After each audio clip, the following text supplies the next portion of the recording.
before we go live? Any? Yeah.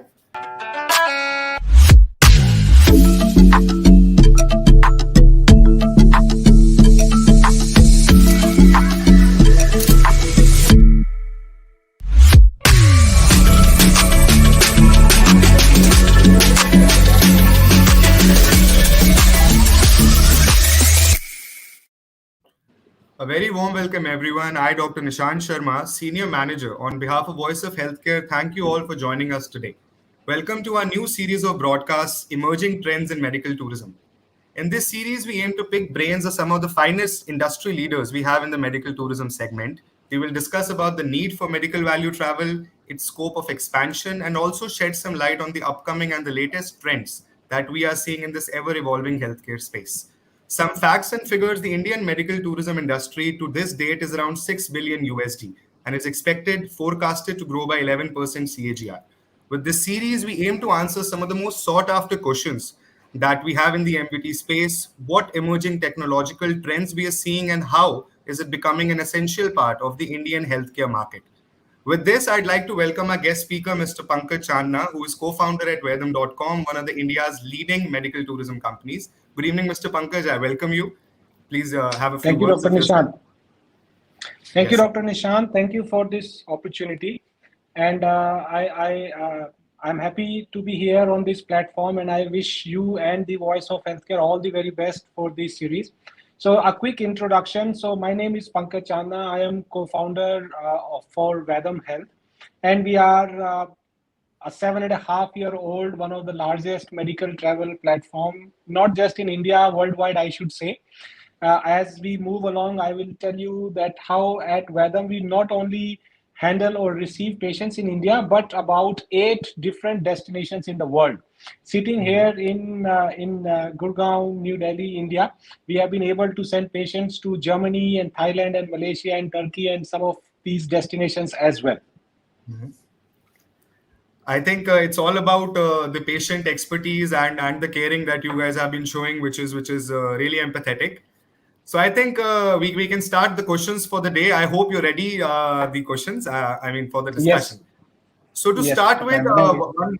one refresher for all our viewers and the audience. What exactly is MVT, and what do you think is the need for it? Okay, so before starting this company, I never thought that the country that we are born in, we are privileged that we have healthcare available to us. We never thought about it. We all take healthcare for granted. And after starting this business and after having traveled to 30 countries by now in different parts of the world, I realize how fortunate we are that whenever someone of our loved ones, friends, and family falls sick, we don't have to leave our country. Unfortunately, that is the scenario in many countries world over. Wherever, when someone falls sick, unfortunately there is either no doctors available, there is no healthcare available, or the expertise is completely missing. So when someone, for example, for that matter, almost entire Africa, leaving 3 or 4 countries aside, there are 54 countries in African continent. I think about 48 to 50 of them lack even a basic tertiary care healthcare. So yes, of course, for ops and gynae, kids are being born there, basic primary healthcare is available. But whenever someone has to go any major tertiary care surgeries, be it orthopedic or cancer treatment or any organ transplant, unfortunately that thing is completely unavailable. So those patients, whenever someone falls sick, unfortunately they have no other option but to look outside their country of residence. And that was the reason of existence of this industry. Medical value travel, when we say, it means that someone is traveling to fulfill their medical needs, and that there is a value that they derive out of it. It could be cheaper healthcare, it could be better healthcare, it could be so different. Patients from different countries have different reasons to travel. Someone is traveling because there is no healthcare available in the country. Someone is traveling because unfortunately they can't trust the doctors because they have very limited expertise in handling similar cases. Or maybe they are born in a country where if you don't have an insurance, the cost of medical care is exorbitant and you just can't afford it.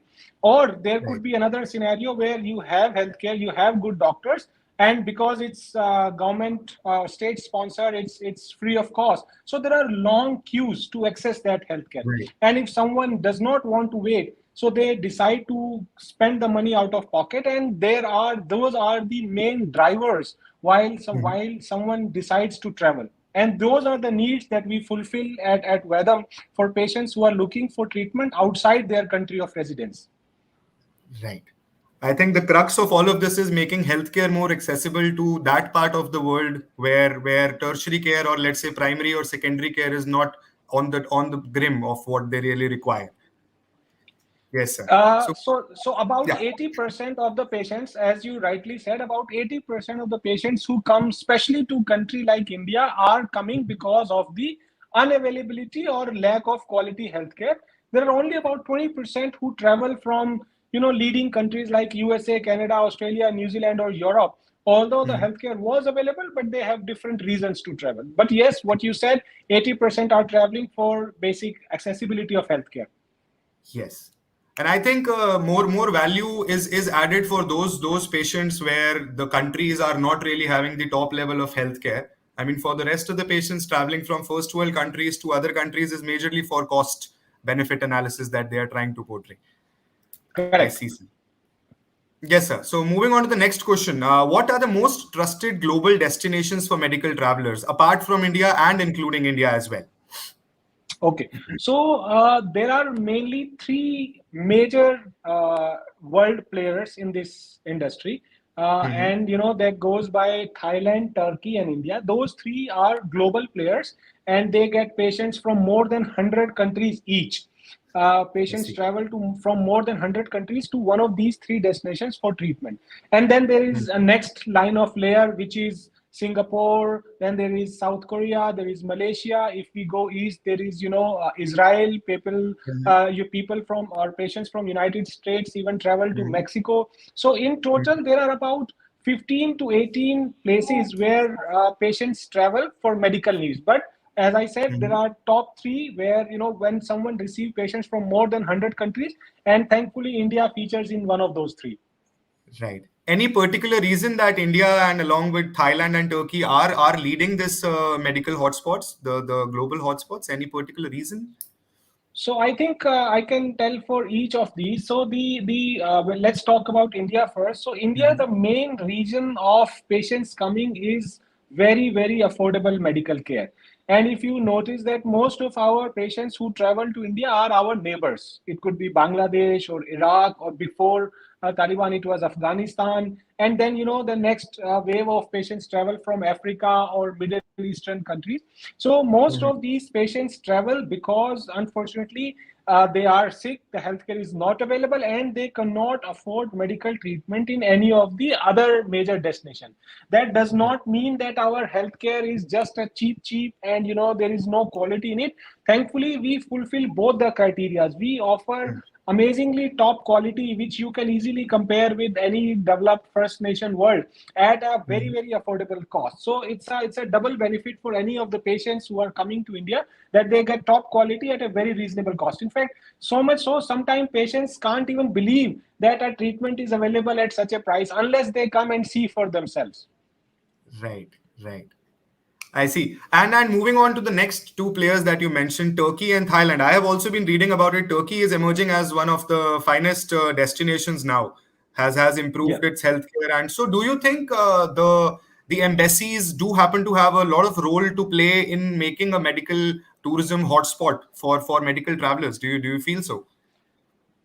So yes. So first thing is that to develop any medical travel destination, the government, the push from the state machinery is very important. See, any Okay. hospital, be it in India, be it in Turkey or Thailand, they can only Hmm. promote their brand. But to sell any country as a destination is beyond their means and resources. That's where we Hmm. need the push from the top government officials to sell, for example, India as a destination, or to sell Thailand as a destination, or to sell Hmm. Turkey as a destination. Those are the government job, and they do it. The Ministry of Health and Ministry of Commerce, they all have this as part of their agendas and activities to promote India for tourism, for medical travel, or for many, many reasons. So yes, Hmm. while India is doing to promote India as a destination, same ways the top officials or the government officials of Turkey are promoting Turkey as a destination. They don't talk about any hospital brand. They don't talk about any particular doctor or specialty. They say, come to Turkey for treatment, come to India for healthcare, come to Thailand. So those are definitely, there is a role of the entire government machinery into this program. I see. Now, moving over to India, what do you think? How well has India emerged as an MVT hotspot in the recent years? And I'd like you to shed some light on how long has it been that India is emerging out, and what do you feel? How well has India emerged?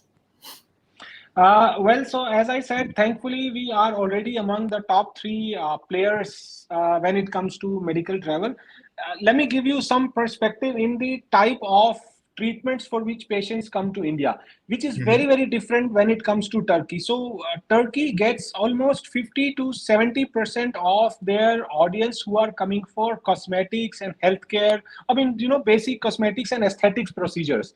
But when it comes to India, most of our patients who travel to us are looking for serious medical care. It could be cancer care or spine surgery or any brain related or cardiac, things which are really medical and life threatening in nature, it could be.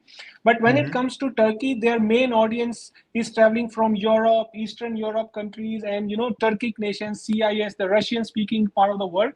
And almost 50 to 70% of them are traveling for cosmetic procedures. You should know Turkey is called as the hair transplant capital of the world. They do Okay. almost a million hair transplants in a year. Just 1 million people doing hair transplant in Turkey every year. And those kind of audience don't think of India as an option, or for that matter, even Thailand as an option. Hmm. Just because Turkey is located at a very strategic place, they are very well connected with Europe, hardly 2 to 3 hours of flight, very affordable flight cost.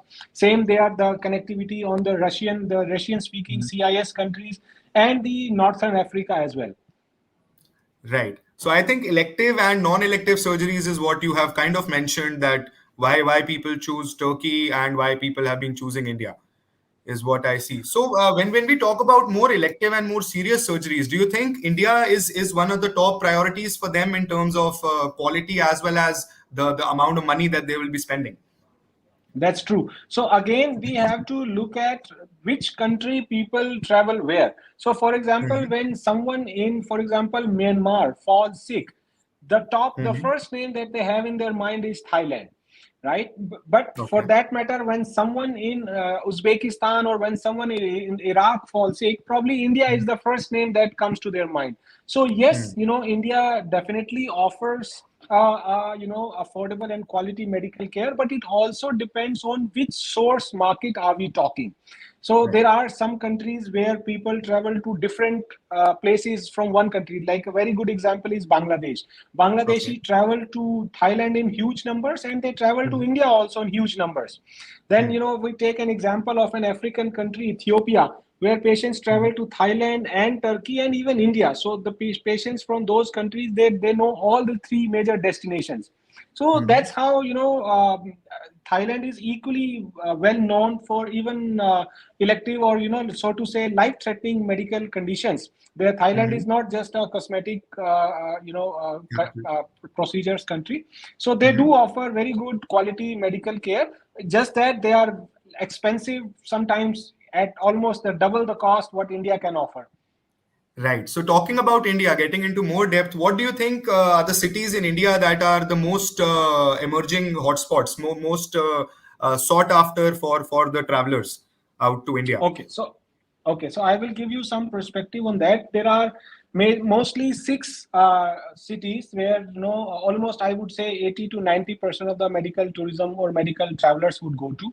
Hmm. Delhi, Chennai, Bangalore, Mumbai, Hyderabad, and Kolkata. Now, Okay. again, you can imagine that Bangladesh being closer to Kolkata, a lot of patients, and there is connectivity even by trains. People go there. A lot Hmm. of patients from Islamic countries or Arabic countries, they prefer going to Hyderabad. So patients from Somalia, Sudan, even Oman, for that matter, they all love Hmm. going to Hyderabad for treatment. Chennai is also very, very popular among Hmm. Bangladeshis, Omanis, and even patients from Maldives. All of these patients are going to Chennai. So each city has their audience. When it comes Right. to Delhi, thankfully, Delhi gets a lot of their patients from Iraq and Uzbekistan. Again, because of the direct flight connectivity, the proximity to some of these nations. So many factors come into play. I think language barrier is one of the primary factors that kind of they had to discuss that Bangladeshis would prefer Kolkata as well as CIS countries might prefer the southern parts of India. Well, yes, but thankfully our language capabilities are very evolved now. Like, Hmm. in our own company, we are now about 100 employees and we can speak 10 international languages. Our team, we can speak Bangla, Russian, Portuguese, Spanish, Uzbek, Romanian, many languages. For any international traveler, we can cover that. And Hmm. thankfully, because of our population, finding interpreter for almost any of the language is not a problem, right? There are patients who travel from Arabic speaking countries or Right. Russian speaking, so we have interpreters available in very good numbers. And since Hmm. this industry is not a new phenomena, it's not like this is happening for 2 3 5 years. This Right. almost I mean, Apollo Indraprastha has been doing this for almost 30 years now. Right. Right. So building on what you said, how do you feel is Vedam changing the game in MVT segment? I mean, I'd like to understand some more facts and pointers from you about Vedam. Okay, so a few things where we are different from rest of our industry mate. The first thing is we are, I mean, I would not say we are the pioneers or we are the first one. There were a few companies who were doing business through digital channels before we Hmm. started, but Hmm. fortunately we are the leading one now. And being digital gives us a lot of flexibility that we don't have to be physically present everywhere. Like if I give you an example, we have received patients from 125 plus countries. I don't think any of our competitors can quote that number, because we don't have to have an office in each of the countries. We don't even have to have a representative. We just need to get our online traffic. We need to have someone who can speak their language. As long as we are able to communicate, we are able to fulfill the needs of those patients.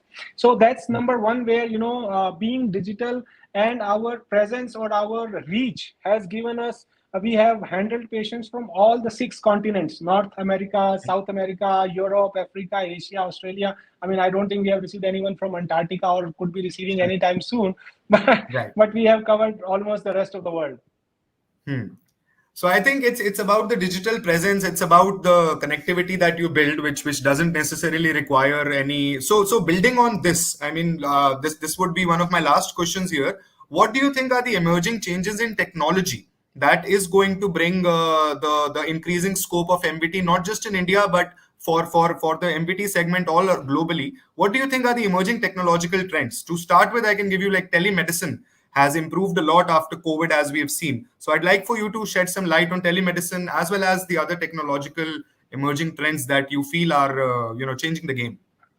Yes, so I think I would say almost 80 to 90% of international business can be very well solved with offering high quality telemedicine services.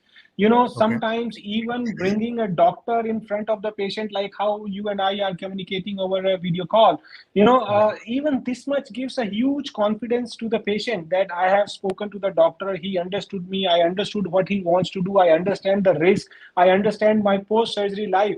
These itself takes away a lot of apprehensions in the away from the Mhm. minds of the patient. And many a times when we offer such telemedicine services, we even involve a doctor on the other side. Like for Mhm. example, sometimes patient to doctor talk can be garbled. What patient is saying in 15 minutes, the doctor on the other side can summarize it in 30 seconds, that this is what patient is suffering from, or this is what we have been able to diagnose. And then Mhm. if any further investigations are needed, any further tests are needed, the doctor from here in India can advise the patient or the local doctor to get it done and share the reports. So an appropriate line of treatment can be suggested. Please understand, when any patient decides to travel, the cost of treatment is a very important factor. I mean, it's not like someone can just buy a ticket and travel and see, okay, I would pay whatever it has to. When you have making a plan for international travel, you need to plan yourself. You need to budget your travel. You need to know how much you need to carry to make the treatment or the procedure successfully. And for a doctor to come to that level, for any healthcare professional to arrive at a proper line of treatment and give a cost estimate, they need to have all the relevant information with them. What is the history of the patient? What is the local diagnosis? What kind of investigations he has done? What is the patient likelihood going to get once they arrive? So all this information, when shared with the patient in a comprehensive manner, that gives confidence to the patient as well as to the doctor. Because when a patient travels and doctor sees and says, unfortunately, I can't offer much, it is disheartening for both. I mean, patient traveled for no reason, and doctor also felt sorry that you traveled someone for 24 hours just to make them hear that unfortunately there is nothing much we can do for you. So I think in places like these is where companies like such as yourself come into play. I think yes, of course. So getting that line of treatment from the doctor and moderating the entire and facilitating the entire journey for the patient is, I think, what basically adds value to your patients during your operations. That's right. That's right. Right, sir. And So also, when someone, yeah, please. just give you a perspective, not just the apprehensions before travel. When a patient is here, obviously they also need a lot of hand holding and support. They are coming to a foreign land. Maybe they don't speak the local language. As I said, we have people who can speak 10 different languages. Someone speaking French comes to India, and when they see someone at airport to receive them speaking French, taking them to the hospital, helping them with the admission process or consultation or investigation, it's a huge relief that someone took care of them for the entire process. And please understand, this is not a happy journey. This is not a happy situation, because they are going through mental trauma. They have emotions. Maybe someone is traveling with their wife or kids or parents. We don't know what their personal story is. So someone helping them, hand holding them at that time, it goes a long way. Right. So I think it's the empathetic hand holding and the caring for making the quality healthcare more accessible is what is booming this MVT segment for India. That's So right. I think a bonus question for all of our viewers: how do you think AI can be integrated into MVT? I mean, do you have any thoughts on the top of your head? I think maybe not so much for an MVT standpoint, but yes, in terms of healthcare, for a better diagnosis, like we keep hearing news about how AI can do a better analysis or a better diagnosis on an MRI report, even sometimes better than a doctor. So yes, those things are going to help patients in general. This is not just about MVT or international patient. This will help you and I or any of our loved ones whenever we need, to access healthcare. So yes, the advancements in technology, the newer things made available will make healthcare more safer, more affordable. As we all know, whatever be the country, be it India or be it United States, most of the countries are struggling to find or match the number of doctors with the number of patients. However much we will add new colleges, we are still not able to match the demand of the healthcare. So many people and falling sick and looking to access healthcare, and the number of doctors are not able to catch up. So such efficiency gain, such increase of better diagnosis at such level will definitely change the game. Right, sir.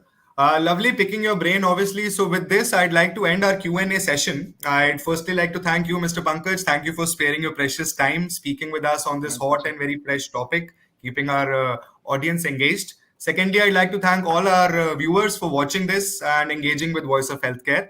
So a couple of closing remarks from you, Mr. Pankaj, and then we'll just go offline. No, well, again, my thanks to you, Dr. Nishant. And we have been talking. So I already gave a perspective at 𝗦𝗢𝗢𝗡. We are helping patients go to multiple destinations, and India is not just the option. And as I said, we have received patients from 125 countries. We have just very recently touched 100 employees at 𝗦𝗢𝗢𝗡. And for the last 7.5 years, it's a very fortunate and a very fulfilling journey, I should say. starting a business and being able to help so many patients world Mhm. over, who will remember us, who will thank us in whatever way we would able to add to their life. I think God has given us that opportunity, so we thank Him, and we thank everyone who has been part of this journey. Lovely, sir. We salute your dedication that you're making healthcare more and more accessible for patients, not just in India but globally. So I'd like to thank all our viewers. Thank you, and stay tuned for more Q&A rounds on medical tourism as we continue to engage with more and more industry leaders in the upcoming sessions. I thank you all. I thank you, Mr. Pankaj. Thank you. Thank Take you. care. Take care, sir.